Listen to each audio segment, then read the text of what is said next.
Good morning mga kabukas palad, atong sugaton ang year 2025 sa pagpadayon sa atong mga tree planting activity. Karon buntaga o karong adlaw, magbaging mi og dugang na pod nga mga seedlings sa aguho o pine tree. Last 2022 mao na niya ang ato ang mga gitanom.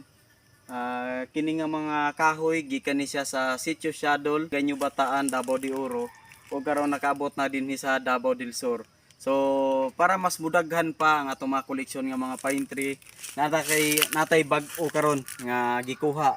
So kundiin gikan gihapon didto.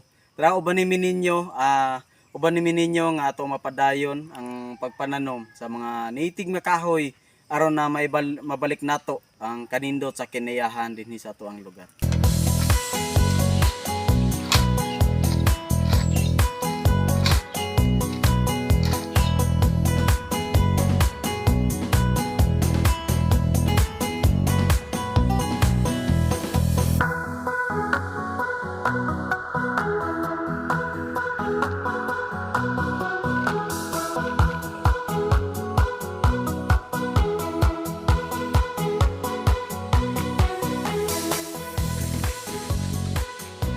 Para sa akong mga followers, sa tanan ako mga viewers o sa tanan nga makakita ani nga video, please follow, like and share para na mapadayon pa nato ang pagpakita sa inyo ha. Unsaon pagatiman sa ato mga kinaiyahan.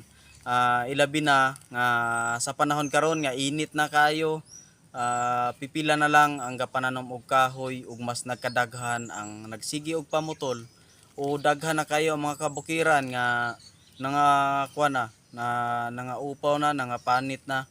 So sugdan nato, magtinabangay ta ug unta mas mudaghan pa ang mga magkahilig sa pagpananom sa mga native nga kahoy. Balik nato ang kahimsog sa ato ang kinaiyahan. Daghang salamat.